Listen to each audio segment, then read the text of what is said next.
J'ai traversé l'enfer. J'ai perdu mes parents, ma maison, mon honneur, ma jeunesse. J'ai connu la peur, la prison, la rue, la mer, les trahisons. Mais j'ai aussi connu la force d'aimer. Je n'ai rien fait de mal. J'ai été arraché. J'ai été trahi. J'ai été condamné parce que j'étais une femme. Mais aujourd'hui, je suis debout. Je vis dans un pays qui ne sait pas encore quoi faire de moi. Mais j'ai des enfants, des hommes. Et ça, c'est ma plus grande victoire. Alors si tu regardes cette vidéo, souviens-toi, il y a des femmes qui ont tout perdu et qui donnent encore tout.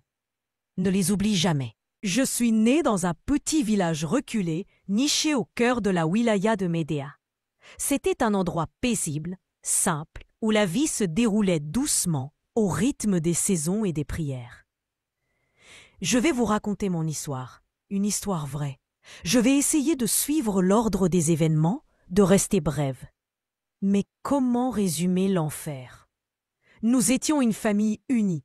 Mon père était ouvrier journalier, un homme digne, silencieux, toujours fatigué, mais fier. Ma mère restait à la maison. Elle gérait tout, avec une force et une sagesse que seuls les pauvres savent avoir. Il y avait mon grand frère, né en 1977. Ma sœur, née en 1988, puis moi et mon frère jumeau, nés en 1981. Nous étions une famille simple, mais heureuse. Il ne nous manquait rien. Chaque fois que mon père recevait sa paye, il l'attendait directement à ma mère. Elle savait quoi faire. Elle savait comment faire durer l'argent jusqu'à la fin du mois. On mangeait bien, on avait des habits propres. Et quand arrivaient les fêtes, l'Aïd, le Maoulid, Yenayer, maman achetait toujours ce qu'il fallait. Des vêtements neufs, des gâteaux, des bougies. On célébrait, on riait. Mon frère jumeau et moi allions à l'école ensemble. Nous étions inséparables. Toujours dans la même classe. Toujours en compétition. Parfois, c'était lui qui avait les meilleures notes. Parfois, c'était moi. Mais nous étions bons élèves, tous les deux. Même mes frères et sœurs aînés étaient brillants à l'école. Puis est venue cette époque maudite, cette décennie de sang et de cendres qu'on appelle aujourd'hui la décennie noire. Les nouvelles ont commencé à changer. Ce n'était plus que ça, attentats, égorgements, enlèvements, bombes artisanales, faux barrages. Chaque jour des morts, chaque nuit des disparitions. Mes frères et sœurs aînés étudiaient à l'université. Ils ne rentraient plus qu'un week-end sur 2. Et parfois, ils restaient absents pendant des mois, tant la route était devenue dangereuse. C'était le calme avant la tempête. 1995. Je n'oublierai jamais cette année. L'année maudite. Celle qui a fait basculer notre vie dans l'ombre.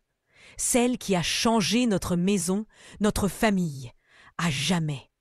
Ce jour-là, ma sœur et mon frère aîné étaient revenus de l'université. Il faisait un froid glacial et la pluie tombait avec une violence rare. Dehors, le vent sifflait, frottait les portes et les volets, comme un avertissement du ciel. Nous étions tous à l'intérieur, blottis dans le salon, regardant la télévision. Soudain, des coups à la porte, secs, lourds, inhabituels. On s'est figé. Papa a éteint la télévision. Maman a éteint la lumière. Personne ne disait un mot. Même notre souffle s'est suspendu. Le silence a pris place. Les coups ont cessé. Mais la peur, elle, ne nous a pas quittés de la nuit. Personne n'a dormi.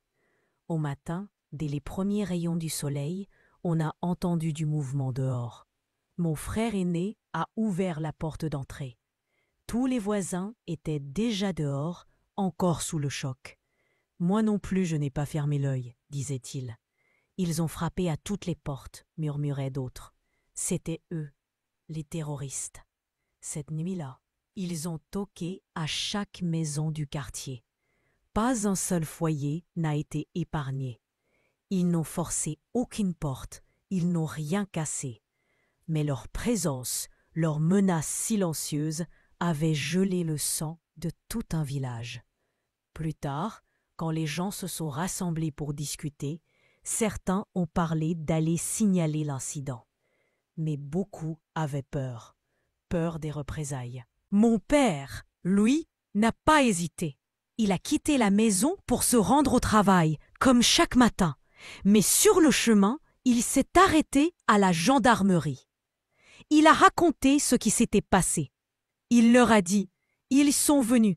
Ils ont frappé à toutes les portes, à la mienne, à celle de mes voisins. » Puis, il est allé travailler, même en retard. Son directeur, après avoir écouté son récit, lui a dit « Rentre chez toi, prends 2 jours, mets ta famille à l'abri. » Ce jour-là, mon père est devenu le premier travailleur de son entreprise à oser parler, à oser dénoncer. Mais il ne savait pas que ce courage allait lui coûter beaucoup plus qu'il ne l'imaginait. Après avoir parlé aux autorités, mon père est rentré à la maison à midi pile. Il était nerveux, les traits tirés, comme s'il sentait que quelque chose approchait. Il a regardé ma sœur et mon frère aîné dans les yeux et leur a dit « Le vendredi prochain, ne revenez plus ici. Je viendrai vous voir moi-même. Je vous enverrai de l'argent pour que vous puissiez gérer vos affaires. Mais ne remettez plus les pieds dans ce village. » Quant à moi et mon frère jumeau, nous étions en première année de lycée. Mon père nous accompagnait chaque jour, comme pour nous protéger du danger rampant. Puis, un soir, le soir où tout a basculé. Je m'en souviens comme si c'était hier. On venait de prier la prière d'Elitcha. On était assis, en famille, dans le salon, à regarder la télévision. C'était calme. Jusqu'à ce que ça recommence. Des coups, terribles, incessants, à la porte. Mais cette fois, ce n'était pas comme la dernière fois. Les coups ne s'arrêtaient pas. Ils devenaient de plus en plus pressants, de plus en plus violents. Mon frère jumeau est monté sur le toit. Il a sauté d'une maison à l'autre. Il a fui comme un oiseau traqué. Je l'ai suivi, paniqué. Mais arrivé sur le toit, mes jambes ont flanché. J'ai eu peur de sauter. J'ai reculé. J'ai fait demi-tour. Et en descendant, je suis tombé nez à nez avec eux. Ils ont défoncé la porte.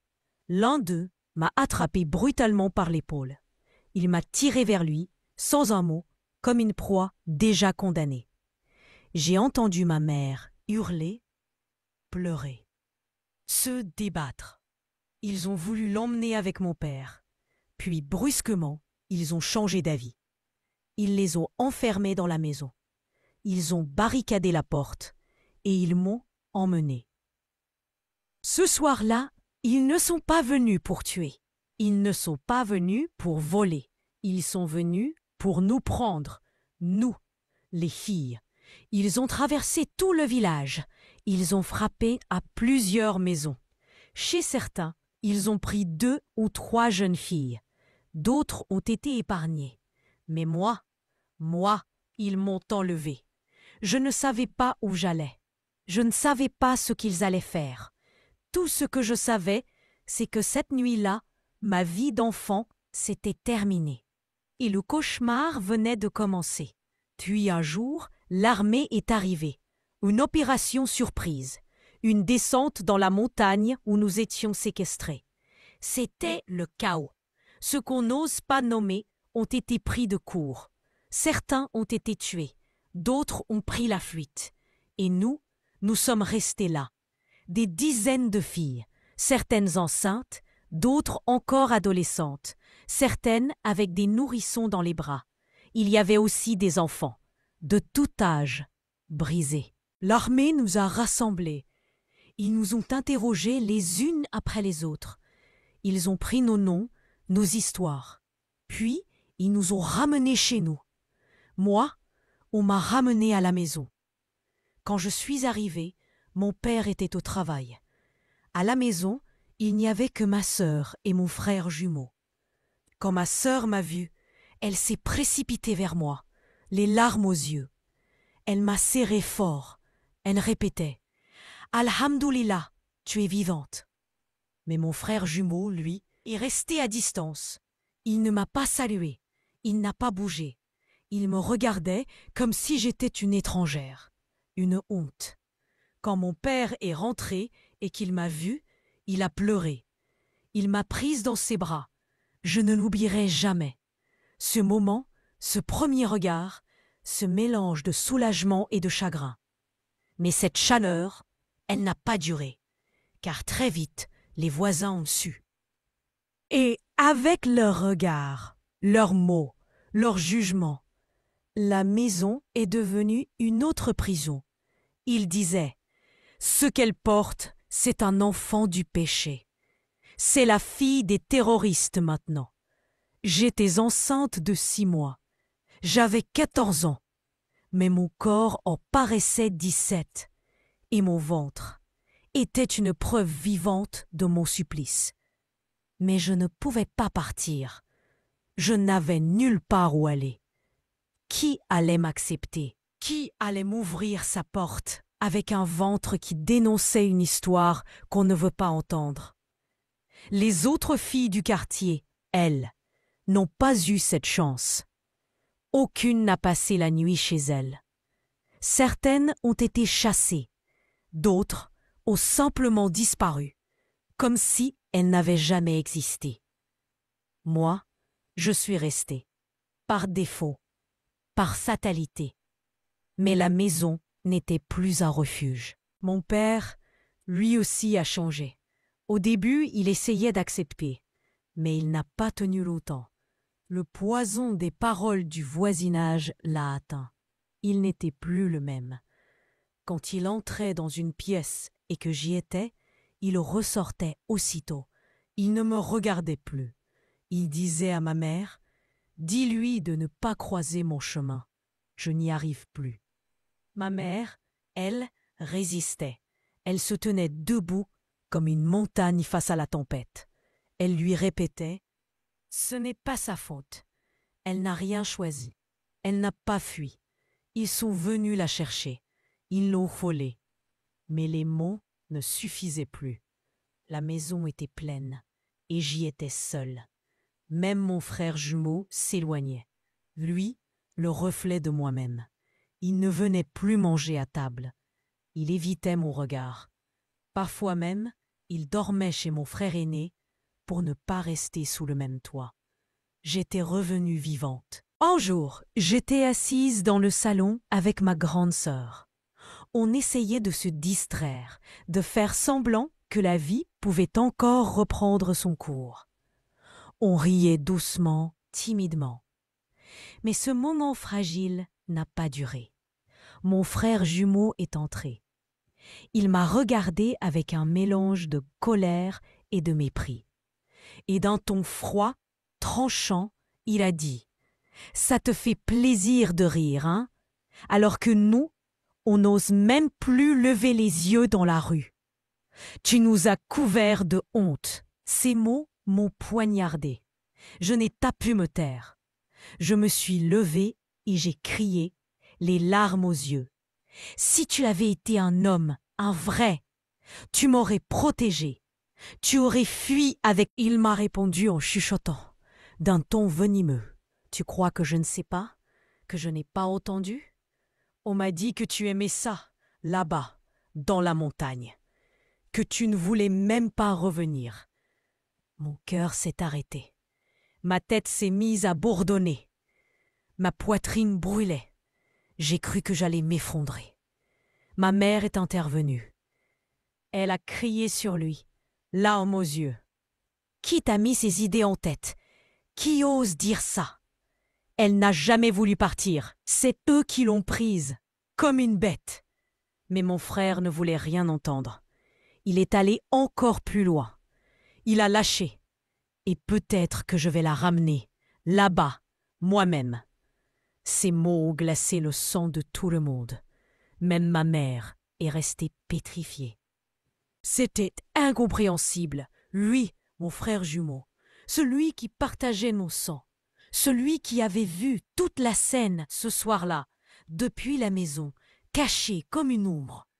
Il avait vu les hommes entrer. Il avait vu ma mère se faire battre. Il m'avait vu me faire traîner. Et il n'avait rien dit. Il s'était caché comme un fantôme. Ce soir-là, nous avons compris une chose terrible. Mon frère n'était plus mon frère.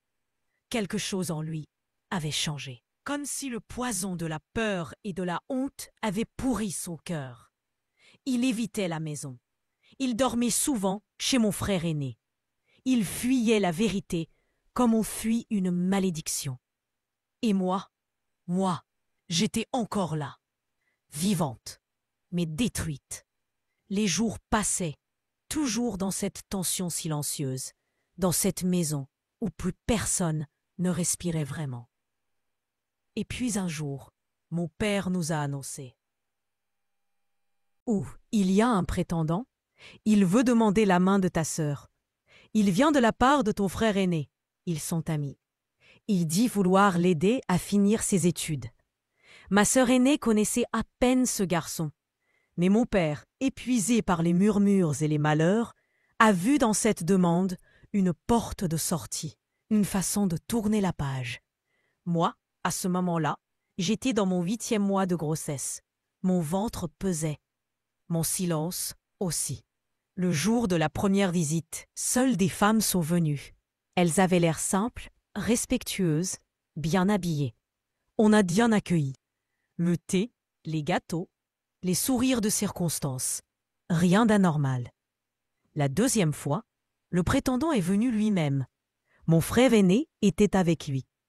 Mon père les a laissés discuter, seuls dans le salon, entre hommes. Il a dit « Ils sont jeunes, laissons-les faire connaissance. » Moi, pendant ce temps, j'étais dans la cuisine. Je préparais le café. Je n'avais aucune envie de sortir. Mais ma sœur m'a appelé plusieurs fois. « Viens dire bonjour au moins. » Je refusais. Jusqu'à ce que la mère du prétendant entre elle-même dans la cuisine. Elle m'a salué, poliment, avec un sourire. J'ai eu honte. Alors je suis sortie. À peine le pied posé dans le salon, j'ai senti une douleur me serrer la poitrine. Une angoisse glaciale. Quelque chose clochait. J'ai levé les yeux et là, je l'ai vue. La tante du prétendant. Cette femme, je la connaissais. Elle avait changé de vêtements, elle souriait, mais je la reconnaissais.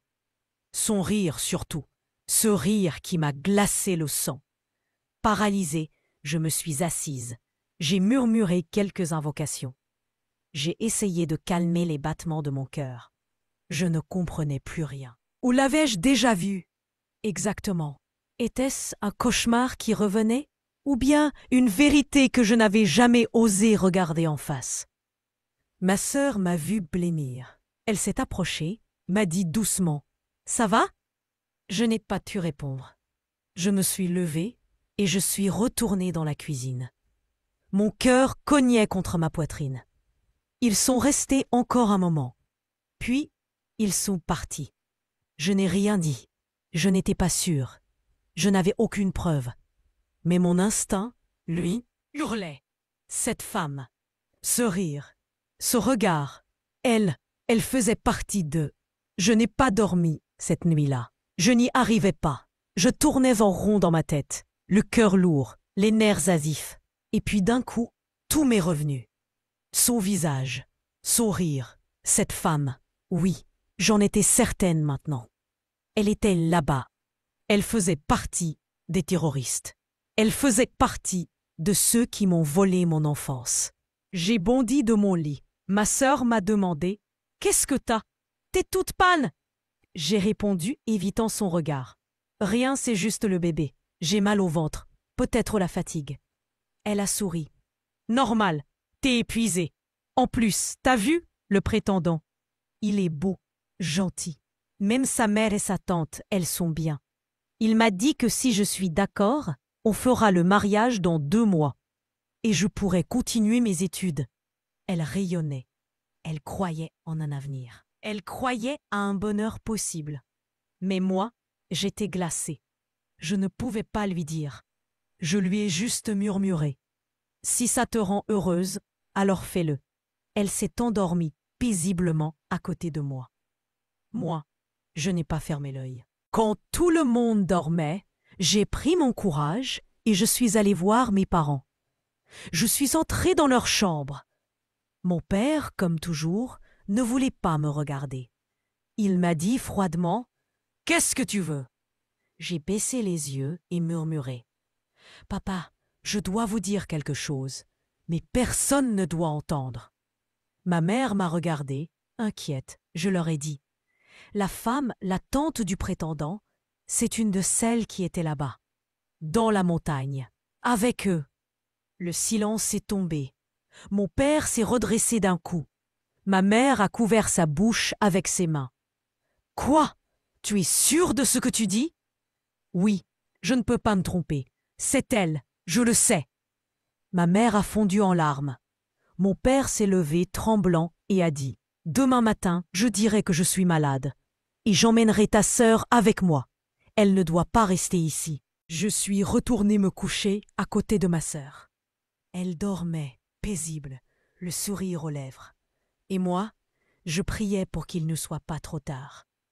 Le lendemain matin, ma sœur s'est levée sans savoir. Mon père lui a dit calmement « On va aller en ville. Je dois voir un ami. Tu viendras avec moi. » Elle a accepté, sans poser de questions. Mais avant de partir, elle m'a regardé dans les yeux. Elle m'a serré très fort. « Ma sœur, c'est toi qui me protèges. Alors que c'est moi la grande. Merci. » J'ai failli m'effondrer. Je l'ai regardée monter dans la voiture. Elle ne savait pas qu'elle partait, pour fuir un piège. Et mon père, il savait que c'était peut-être la dernière chose juste qu'il ferait de sa vie. Mon père avait pris sa décision. Ma sœur ne devait pas rester une minute de plus dans cette maison. Il lui a dit « Demain, tu iras chez un ami à moi, en Vigne. Tu resteras là-bas, ne reviens pas, même pour la prière du vendredi. » Ma sœur a accepté, elle avait confiance. Il fallait faire vite, car mon frère jumeau, celui-là même qui m'avait laissé cette nuit-là, commençait à parler de l'emmener lui-même, comme il avait livré ma sœur. Oui, mon père l'a dit ce jour-là, d'une voix basse, presque étouffée par la honte. « Ton frère, il travaille avec eux. Et ton petit frère aussi. Je le sais maintenant. » La nuit est tombée. Personne n'a pu manger. On avait préparé le dîner, mais aucun de nous n'y a touché. On était assis en silence, dans la cuisine, à écouter notre propre peur. Mon père tournait en rond, murmurant pour lui-même. Mes enfants, mes propres enfants, ils m'ont jeté à terre. À un moment, il m'a regardé. Son visage s'est effondré. Il m'a dit « Ma fille, pardonne-moi. Je t'ai fait du mal. Je t'ai rejetée. Et pourtant, tu es la seule à rester droite. Que Dieu te protège, toi et ta sœur. Quant à tes frères, je leur souhaite le sort qu'ils méritent. » La nuit a été longue. Personne n'a dormi. Mon père priait. Il lisait le Coran. Il allait vérifier les verrous. Il écoutait les bruits dehors, craignant qu'une autre nuit de cauchemar ne tombe sur nous. Au lever du jour, ma sœur a préparé ses affaires. Je lui ai tendu un petit sac avec quelques vêtements et 2 bracelets en or que je gardais précieusement. « Prends-les. S'il t'arrive quelque chose, vends-les. » Elle m'a dit « J'ai les miens. » Je lui ai répondu « Prends-les quand même. » Point. Ma mère lui a donné un peu d'argent. Puis elles sont montées dans la voiture avec mon père. Ma sœur m'a prise dans ses bras si fort que j'ai cru qu'elle allait me briser. Elle m'a murmuré « C'est moi qui suis censée veiller sur toi. Et pourtant, c'est toi qui m'as sauvée. Je ne t'oublierai jamais. » Et puis, ils sont partis. Je suis restée seule dans la maison. Et pour la première fois, j'ai eu peur de ma propre maison. J'avais peur que les murs, eux aussi, me trahissent. Et je ne m'étais pas trompée. Car dans l'après-midi, mon frère jumeau est rentré. Je l'ai vu. Mon cœur s'est glacé. Il n'a pas dit un mot. Puis mes parents sont revenus. Mon père lui a lancé les yeux rouges de colère. « Fatma, elle est là où tu ne pourras jamais l'atteindre. Traître, Tu as voulu vendre ta propre sœur, comme de la viande. Mon frère a explosé, il a crié, juré de la retrouver. Il a quitté la maison, et il n'est jamais revenu. Mais ce n'était pas fini. La nuit suivante, ils sont revenus. Comme la première fois, des coups, des cris, et cette fois, ils ont défoncé la porte. Mon frère aîné était avec eux. Il m'a attrapé par le bras et a dit « Elle vient avec moi à la place de Fatma ». Ma mère s'est effondrée en larmes, suppliant « Laisse-la, elle est malade ». Il ne l'a même pas regardée. Mon père s'est battu. Il a crié, il a essayé de me retenir, mais les autres sont intervenus. Ils m'ont arraché une deuxième fois. Une deuxième fois. Ils m'ont reprise. Comme on vole un objet qu'on considère déjà perdu. Je suis retourné dans la montagne, et là-bas, j'ai donné naissance à mon enfant, un fils. Puis plus tard, ils m'ont marié, plusieurs fois, et mon corps est devenu le prix de leur guerre. En 1998, l'armée a lancé une vaste opération de ratissage dans les montagnes. Ils ont capturé plusieurs de ceux qu'on n'ose toujours pas nommer. Ils ont libéré des femmes, des enfants, des adolescentes, et moi, j'étais parmi elles, à nouveau. Mais cette fois, j'étais enceinte. Mon ventre me montait jusqu'à la poitrine. Ce n'était pas mon premier enfant. Mon premier fils, je l'avais mis au monde là-bas, dans les pierres, sans médecin, sans hygiène, sans personne. Et là, un autre arrivait. Sa mère, celle qui partageait mon enfer, celle qui avait accouché juste avant moi, est morte. Elle a donné la vie et perdu la sienne. Moi, j'ai survécu. Encore. Quand ils nous ont rassemblés, ils ont pris nos noms, nos visages, nos douleurs. J'ai dit, voici ma maison. Voici ma famille. Mais la réponse a été le vide. Ta maison, elle n'existe plus. Ta mère est morte de chagrin et ton père a été retrouvé assassiné. J'ai senti le sol s'ouvrir sous moi. J'ai murmuré « J'ai une sœur. On ne sait pas où elle est. » Alors, ils ont cherché un endroit où m'envoyer. Mais à chaque nom de village, de quartier, de famille, c'était la même réponse. Non, on ne veut pas d'elle. Ils m'ont emmené chez mon grand-père paternel. Quand il a vu que j'arrivais avec 2 enfants, il a crié « Non, je ne la prends pas. Ces enfants, je ne connais même pas leur origine. Qu'est-ce que vous voulez que je fasse ?» Personne n'a pu le convaincre, pas même les autorités. Je n'avais plus de famille. J'étais une mère sans terre. Ils m'ont alors conduite dans un centre d'accueil pour femmes abandonnées. Là, j'ai découvert que je n'étais pas seule. Il y avait d'autres comme moi, des mères célibataires, rejetées, des filles tombées dans le silence, des enfants nés sans père, nés sans lendemain. J'y suis restée 9 mois. Puis, un jour, ils sont venus me voir. Il faut partir. On ne peut plus te garder. Je n'avais rien. Rien qu'un sac et 2 enfants. Je ne savais pas où aller. Je ne savais même pas si j'avais encore le droit de vivre. Je me suis dit, je vais rentrer chez moi. Si je dois mourir, qu'il en soit ainsi. Mais la peur m'a retenue. Et si je revenais, et qu'il me retrouvait, et qu'il me ramenait là-haut, dans les montagnes, encore. Alors je suis restée à Alger. J'ai dormi dehors, parfois à l'hôpital, parfois dans un hall de mosquée, parfois sur un banc. Et quand je trouvais un coin tranquille, au bout de 5 jours, quelqu'un signalait ma présence. La police venait. On me reprenait. On me déplaçait. Encore et encore. Je mendiais. Je cachais mes enfants dans mes bras comme on cache des diamants. Je leur donnais un peu de pain quand je pouvais. Et la nuit, je leur chantais des histoires que je n'avais jamais entendues moi-même. J'ai pensé à tout, même à vendre mon corps. Mais je n'ai pas pu. Car malgré tout, malgré l'enfer, mes parents m'avaient élevé dans la dignité. Il m'avait appris que la pauvreté n'était pas une honte, mais que le mensonge, oui. Je survivais, un jour après l'autre, sans nom, sans toit, sans avenir, mais avec 2 vies à protéger. Un jour, au coucher du soleil, alors que les rues étaient encore animées, les boutiques ouvertes et les gens occupés à leurs affaires, 2 voitures de police se sont arrêtées juste devant moi. Ils m'ont embarqué, moi et mes enfants. Je croyais que, comme d'habitude, ils allaient juste nous déplacer encore une fois. Mais cette fois, c'était différent. Arrivé au commissariat, un officier m'a regardé avec sérieux. Il m'a dit « Il y a quelqu'un, un homme, un bienfaiteur. Il veut t'aider. Il t'a laissé un petit garage avec des toilettes et un peu d'argent pour commencer. Tu pourras y rester avec tes enfants.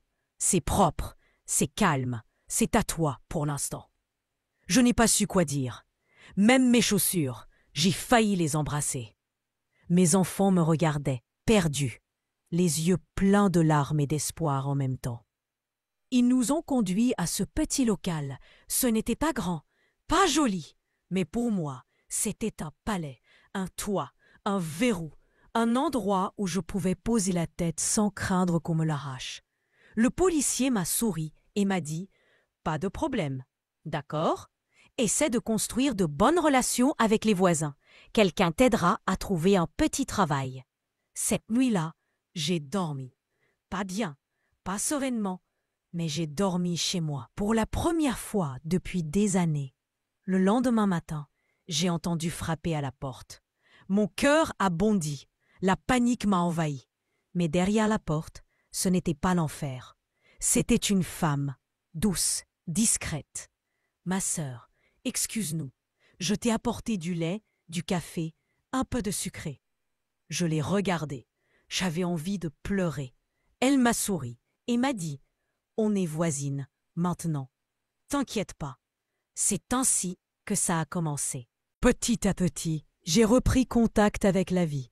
Une femme m'a demandé si je pouvais l'aider à faire le ménage. Une autre m'a proposé de laver du linge. Je refusais toujours de laisser mes enfants sortir seuls.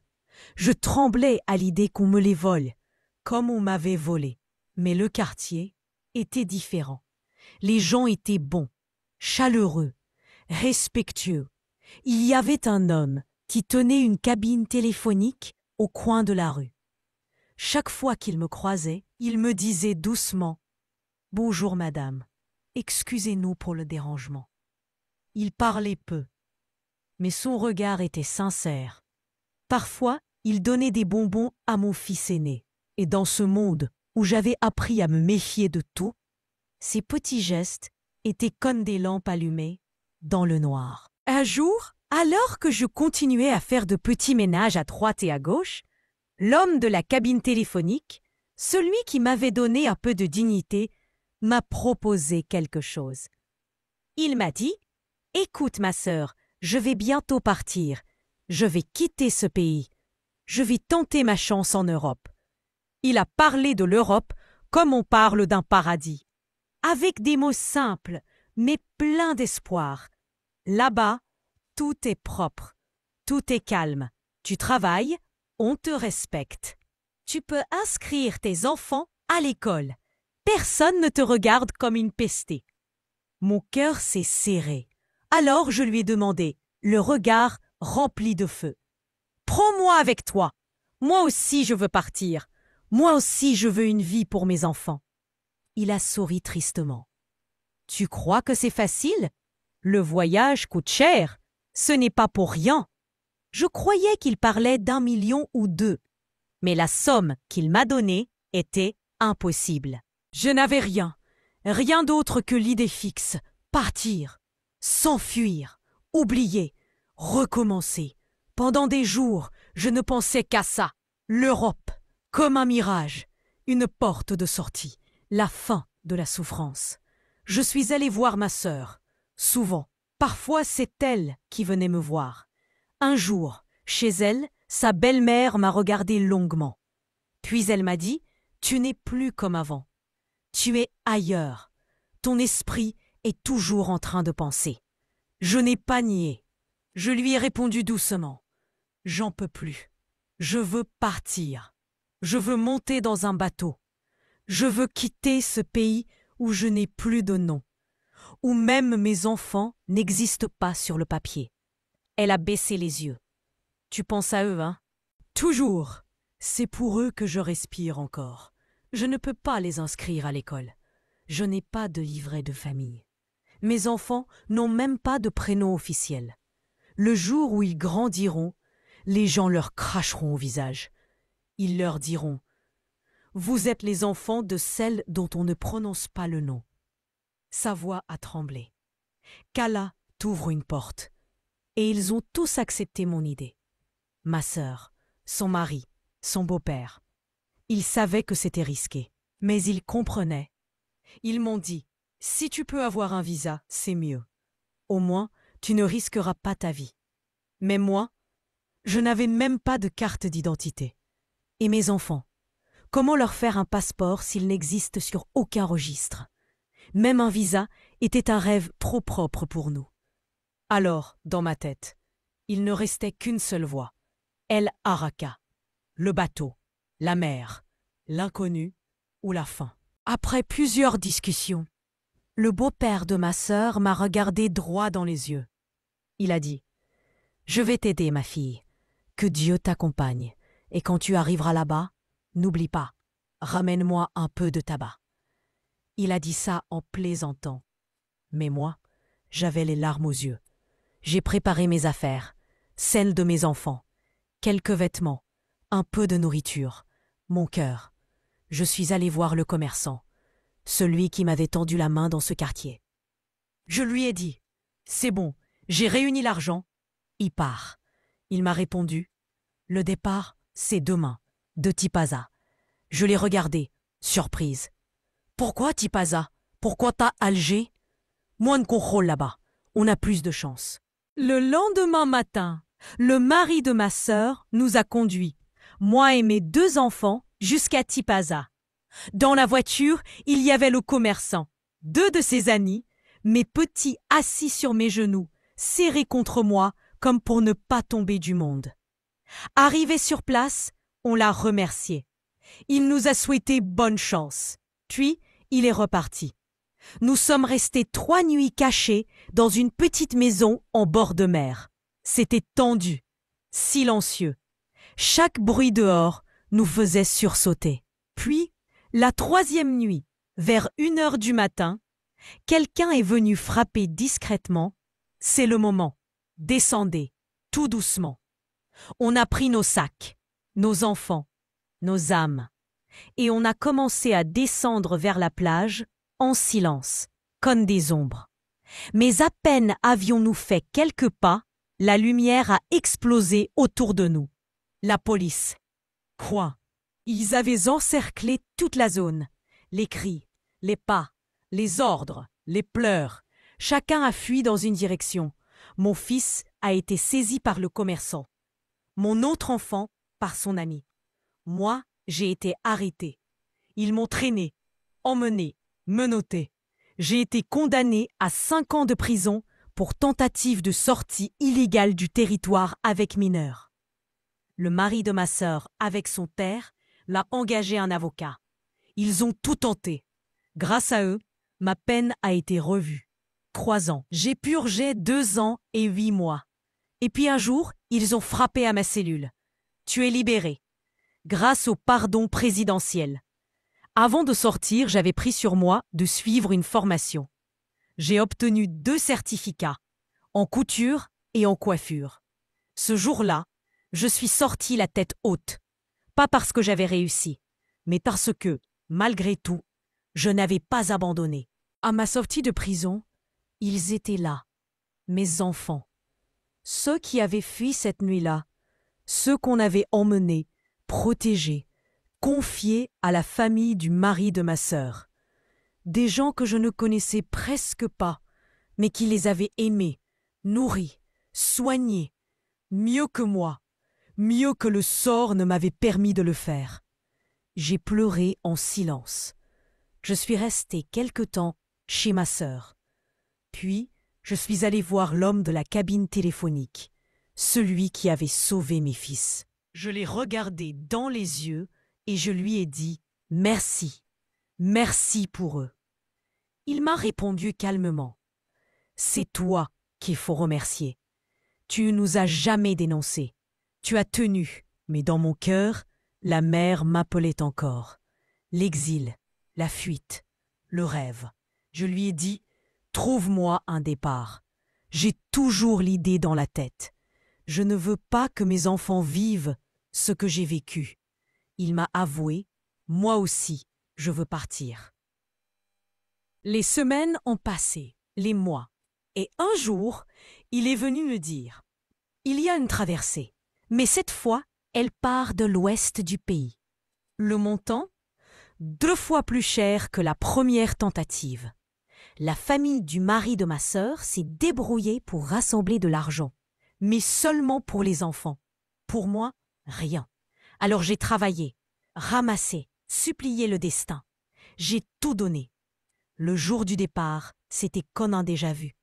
Les mêmes visages, les mêmes passeurs, le même silence de plomb. Mais cette fois, ils ne voulaient pas embarquer les enfants. Ils disaient qu'il y avait trop de risques. Je me suis battue, j'ai crié. Mais certains des migrants ont pris ma défense. Ils ont dit « Laissez-les venir, leur mère est là, elle prend la responsabilité. » Alors, on est parti. 2 jours de mer, 2 jours entre la vie et la mort, avec des gens venus de Libye, du Mali, du Niger et même de l'Afrique du Sud. 2 jours où l'eau, le ciel et Dieu étaient les seuls témoins de ce que nous étions, des survivants. Et puis, un matin, la côte est apparue.